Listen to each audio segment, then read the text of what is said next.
আসসালামু আলাইকুম রহমতুল্লাহ। বর্ষা এনজিএল থেকে আপনাদের স্বাগতম জানিয়ে শুরু করছি আজকের এই প্রতিবেদন। আর এই প্রতিবেদনে আমি দেখাবো,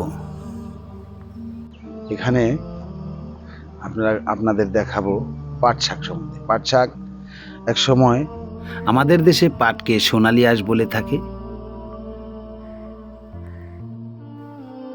পাট শাক আমাদের এরিয়ায় এভাবেই শাক শাক বানানোর জন্য বুনে থাকে।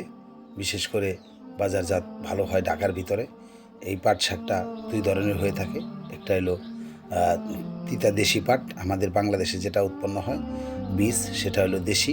এবং ইন্ডিয়ার থেকে মহারাষ্ট্রের থেকে যে পাটগুলো আনা হয়, পাট বীজগুলো আনা হয়, এগুলো হলো আপনার মিষ্টি জাতীয় হয়ে থাকে। তো মিষ্টি জাতীয়টা খুব কম মানুষই খেয়ে থাকে। আর দেশীয় পাট শাকটা বেশি মানুষে খায়, এটা উপকারিতা আছে একটু, যে কারণে দেশীয় পাটটা বেশি চলে। আর এই পাট আমাদের দেশে আমাদের এলাকায় প্রচুর পরিমাণে লাগিয়ে থাকে শুধু শাক বেচার জন্য। সামনে আপনারা দেখতে পাচ্ছেন গাবি আছে এখানে। এই গাবিগুলা দুধের গাবি। এই গাবিগুলাকে যে ধরনের ঘাসগুলা দেখতেছেন আপনারা খাইতেছে, এই আষাঢ় মাস চলছে এখন। দুধের গরুগুলা ঘাসের কোনো অভাব নেই এখন, পুষ্টিকর ঘাস খাচ্ছে দেখেন দুধের গরুগুলায়। এই ধরনের ঘাস খাওয়াই আমাদের এলাকায় এই গরু পালন করে থাকে বর্তমান। বিশেষ করে আষাঢ় শ্রাবণ মাসে ঘাসের বিকল্প নেই। এই সময়ের ভিতরে ঘাস খাওয়ায় গরু বেশি পালে। এই ধরনের অস্ট্রেলিয়ান জাতের গরুগুলা কাঁচা ঘাসের মাধ্যমে কাঁচা ঘাস খাওয়াইলে প্রচুর পরিমাণে দুধ চলে আসে। তো এই ধরনের প্রায় জমিতেই দেখতে পাবেন আপনারা, চকে পাথরে করলে যে জমিগুলাতে গরুগুলায় বিভিন্ন ধরনের ঘাস খেয়ে মোটামুটি মোটা হয়, দুধও ভালো দুধ নামে। তো আমরা ওদিকে যাচ্ছি না, তো আমরা চলে আসছি এই শাকের দিকে। শাকগুলা আমি আপনাদের দেখাতে নিয়ে আসছি পাট শাক। এই পাট শাক সম্বন্ধে আমি আমাদের গ্রামেরই এক ছেলে, তার সঙ্গে আমি একটু কথা বলতে চাই। চলেন যাই তার সঙ্গে একটু কথা বলি। মামা, কি অবস্থা আছেন? এই তো আলহামদুলিল্লাহ, আল্লাহ পাক আলহামদুলিল্লাহ। এই যে বর্তমানে যে শাকগুলা ভাঙতেছেন, এগুলো বাজারে কত করে রেট চলতেছে? আপনার আমার ঈদের আগে 2 টাকা 3 টাকা 4 টাকা এমন গেত। আমি ঈদের পর থেকে গতকালকে 1 গেট দেওয়া হয়েছিল, 8 টাকা করে গেছে। কারণ আজকে আবার 1 গেট দিতেছি, আশা করি লাভবান হতে পারো। লাভবান হতে পারবে। এখন পাট শাকের যে বর্তমান তো পাট শাক খুব কম, 8 টাকায় বিকলে কি চলে? জি, 8 টাকা বিকলে আমাদের হচ্ছে 2 টাকা 3 টাকা খরচ, সবসময় মূলত 4 টাকার মতো থাকে। তো আলহামদুলিল্লাহ মূলত চলে। যদি 6 টাকা 7 টাকা যায় তাহলে দেখা যাচ্ছে কোনো মতো চলে। 8 টাকা গেলে কিছুটা লাভবান হওয়া যায়। এই পাট শাকগুলা বুনতে কি কোনো খরচ সার সুর দিতে হয়? হ্যাঁ, জৈব সার দিতে হয়। হ্যাঁ, এগুলো দিতে হয়, এগুলো দেওয়া লাগে। জৈব সার, রাসায়নিক সার, কিছু লিটার এগুলো দিতে হয়, দিয়ে তারপর আবাদ করতে হয়। এখন এই যে এই সারগুলাতে আপনার বীজ প্রয়োগ করেন কি করেন না, কীটনাশকগুলা? এগুলো আপনার বিষ প্রয়োগ করতে হয়, জিএনটিকে বিষ আছে ওগুলা। এই ধরনের বিভিন্ন জাতের বীজগুলা ভালো ভালো বীজ যেগুলো আছে এগুলো দিতে হয়। পাট শাকের এই যে পাতাগুলা কি সুন্দর দেখে বর্তমান। পাতাগুলার সুন্দর হওয়ার কারণটা যদি বলো মামু, তাহলে কি শুনতাম। আপনার পাট শাকের তো পাতাগুলাই মেন, যে কারণে ঘন ঘন বীজ দিতে হয়। কারণ পাতা যদি ঠিক না থাকে তাহলে তো কাস্টমার নিবে না। কারণ পাট শাক তো ডাটা এগুলো খাওয়া যায় না, পাতাটাই খায়। এগুলো ঘন ঘন বীজ দিতে হয়। বীজ দিয়ে শাক সবসময় সুন্দর রাখতে হয়, তেলতেলা থাকে, কাস্টমার নেয়। আমাদের দেশে এখন আগে থেকে এখন পর্যন্ত পাট থেকে আঁশ তৈরি করা হয়, কিন্তু বর্তমানে ঢাকার কাছাকাছি এরিয়ায় যে পাটগুলা বুনে থাকে, এগুলাকে শাক হিসাবে ব্যবহার করে। এটা শাক ঢাকায় প্রচণ্ড চলে।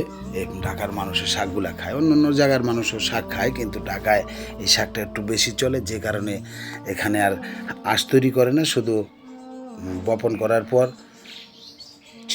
কয়েকটা দিন পরে, কিছুদিন পরে, এক মাস লাগে না, 25 থেকে 26 দিনের ভিতরে এই শাকগুলা প্রাপ্তবয়স্ক হয়ে যায়। এই শাক তুলে এভাবে বাজারজাত করে থাকে আমাদের এলাকার কৃষক ভাইরা। তো শাকগুলা নিয়মিত মানে এটা বর্ষা আগে শুধু আষাঢ় শ্রাবণ ভাদ্র মাসেই এই শাকগুলাকে বপন করা হতো, এখন 12 মাসে এই ফসলটা হয়, যেহেতু এটা খাওয়ার জন্য তৈরি করে। ঢাকার আশেপাশে যে এরিয়াগুলো আছে ওগুলাতে মনে করেন এই এরিয়াগুলোতে শুধু শাক বেচার জন্য এই শাকটা বুনে মানুষ। যদি এই শাকটা একটু খেতে খুব সুস্বাদু, এই শাকে প্রচুর পরিমাণে আপনার বীজ দিতে হয়, সপ্তাহে 2 দিন বীজ দিতে হয়। যদি যেহেতু এই শাকের মূল হলো পাতা, এই পাতাটা যদি আপনার পোকায় নষ্ট করে দেয় তাহলে এই শাকটাও বিক্রি হয়ে দাঁড়ায়। বর্তমান শ্যামবাজারে শাকের দরটা কেমন চলতেছে, পাট শাক কেমন বিক্রি হয় একটু বলবেন? এই যে শাকটি যখন মানুষ দিয়ে তোলা হয়, এই শাক বিকতাছে 3 টাকা আর 2 টাকা আটি। এখন লোকজন নাই, ঈদের যুগ, ঈদের সময় গরুর মাংস খাইব না শাক সবজি মানুষ খাইব, লাটে পড়ে গেছে গা, শাক বিক্রি হয় না। যে কামলা সামলা দিয়ে তুলে তাদের টাকায় ঘরের থেকে আরো ভরতে হয়। মূলত ইনি একজন কৃষানী, তিনিও শাক সবজি বপন করে বাজারজাত করেন, তার মুখেই কথা শুনছি। শাকের রেট এখন যে বর্তমান বাজার, এই বাজারে যারা কৃষি ক্ষেত খোলা করতেছে তারা লাটে পড়ে গেছে। সব জিনিসের দাম বেশি, বীজের দাম বেশি, সারের দাম বেশি।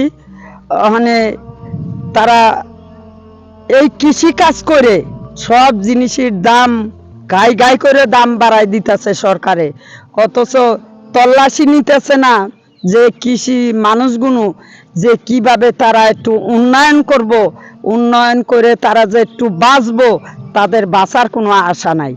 তারা লাটে পড়তে তাদের খিসারত দিতে খেত যেটি বুনে তারা পয়সা উঠাই পারতাছে না। প্রতিবারই যে কৃষক এই ধরনের লস খাচ্ছে, এই লসের কি কারণ হতে পারে একটু বলবেন কি? কারণটা এই জায়গায় সব জিনিসের দাম বাড়ে, চালের দাম বাড়তাছে, যে 70 টাকা মোটা চাল আর চিকন চালটা 90 টাকা, যে পেঁয়াজ আমরা খাতাম 20 টাকা, সে পেঁয়াজ হয়ে গেছে। তাইলে সব জিনিসের দাম বাড়ে কিন্তু শাকের দাম আর বাড়তাছে না। পেঁয়াজের দাম কত চলতেছে? এখন বর্তমান রেট চলতেছে 90 টাকা কেজি পেঁয়াজ, আর 200 টাকা কেজি রসুন, 300 টাকা কেজি আদা।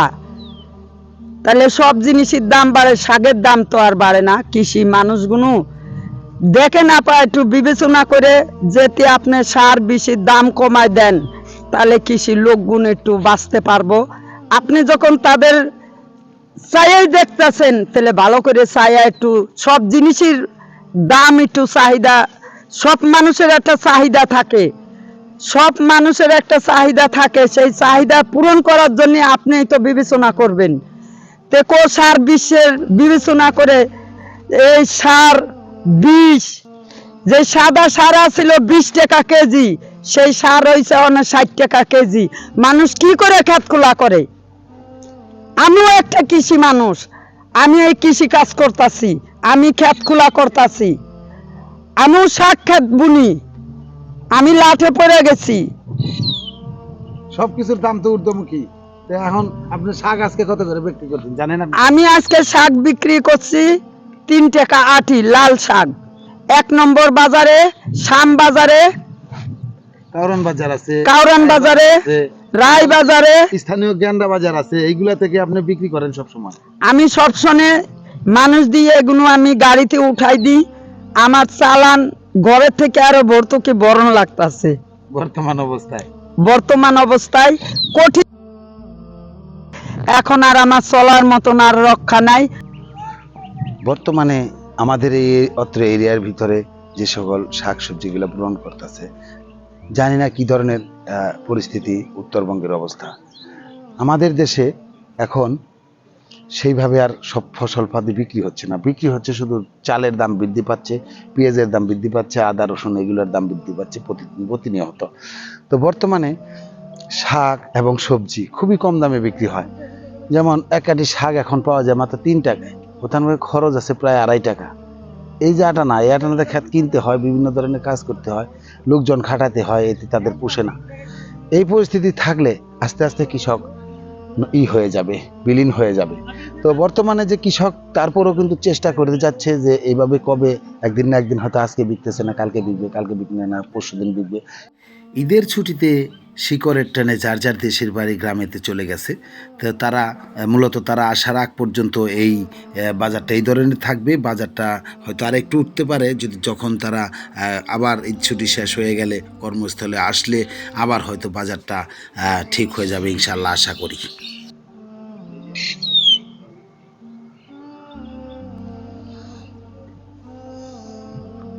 তো আজকে আমি এই গান্ধারের এই চক থেকে যতটুকু পারলাম আমি দেখানোর চেষ্টা করলাম। তবে পাট সম্বন্ধে আজকে আমি অতটুকু যা কিছু বললেই নয়।